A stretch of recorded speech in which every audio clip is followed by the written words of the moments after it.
দর্শক, আজকে আমি বাজারে গিয়েছিলাম। বাজার থেকে আসার পথে চিন্তা করলাম দেশগ্রামের ঐতিহ্যবাহী সেই আগেকার সময়ের ট্রলার এখনও আছে। সেই ছোট্ট ইঞ্জিন চালিত ট্রলারে উঠলাম। ট্রলার উঠে বাজার থেকে বাড়িতে যাচ্ছি। যাওয়ার পথে ট্রলারে বসে আপনাদের দেখানোর জন্য একটি ভিডিও করলাম নদীর মাঝখানে।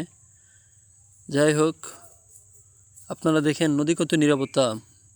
আর যখন বৈশাখ মাস আসবে এই নদীতে আপনি ভয়ে ট্রলার কেন, বড় বড় লঞ্চ স্টিমারও উঠতে চাবেন না, এত পরিমাণ তুফান থাকে। দেখুন, ট্রলার চলতেছে, ট্রলারের গতি এত বেশি যে পানি ভাগ হয়ে যাইতেছে, এত পরিমাণ ট্রলার স্পিডে চলতেছে। গ্রাম অঞ্চলে এই ট্রলারই নির্ভরযোগ্য একটি যাতায়াত ব্যবস্থা, কারণ এই ট্রলার দিয়ে মানুষ সব জায়গায় যাতায়াত করে খুব সহজে। আপনি দেখেন নদীর পাড়ের থেকে পানি কত নিচে। এই শীতের সময় পানি অনেক নিচে চলে যায় শীতকালীন সময়। আর একটি বিষয় হচ্ছে, শীতকালীন সময় কিন্তু নদীর পানি ঠান্ডা থাকে না, নদীর পানি মোটামুটি একটু গরম টাইপের থাকে। আপনি নদীতে গোসল করে অনেক শান্তি পাবেন। আপনি দেখেন মনে হয় যে আপনি নদীর পার কত উঁচুতে আর পানি কত নিচে, আপনি দেখতেও অনেক সুন্দর লাগে।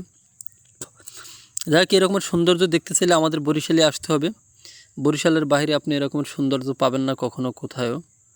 তাই আমার যারা দর্শক আছেন, যারা আমার সাথে আমাকে সাপোর্ট করেন, তাদের সবাইকে, যারা এই ভিডিওটা দেখবেন সবাইকে দাওয়াত দেওয়া হলো, আপনারা ঘুরতে আসতে পারেন। এই দেখেন নদীর মাঝখানে একটি ট্রলার দেখা যাচ্ছে। এই ট্রলার করে মাছ ধরবে, সে মাছ ধরার জন্য জাল নিয়ে যাচ্ছে। নদীর ওপার থেকে জাল ফালিয়ে ফালিয়ে এপারে চলে আসবে। তারপর হয়তো বা 1 ঘন্টা বা 2 ঘন্টা পর আবার জাল টেনে মাছ ধরবে, অনেকগুলো ইলিশ মাছ পাবে। সেই ইলিশ মাছই আমরা খেয়ে থাকি তাদের কাছ থেকে কিনে। আর বর্তমান সময় কিন্তু এরকম বড় কোনো ইলিশ মাছ পাচ্ছে না নদীতে, ছোটো ছোটো ইলিশ পাচ্ছে, দামও তুলনামূলক অনেকটা কম। যাই হোক ভাই, ওই শেষে নদীর নামটাই আপনাদেরকে বললাম না। এই নদীটা হচ্ছে কারখানা নদী। আবার কেউ মনে করেন না চিড়িয়াখানা বা কারখানা নদী, এটা কিন্তু কারখানা নদী। এই নদীটির আপনার মিলিত স্থল হচ্ছে বঙ্গোপসাগর, আর এদিকে মিলিত হচ্ছে আপনার পদ্মার সাথে। এটা যে পদ্মায় মিশছে এদিকে, আর ওদিকে মিশছে বঙ্গোপসাগর থেকে একটি শাখা চলে আসছে, এটার নাম হচ্ছে কারখানা নদী।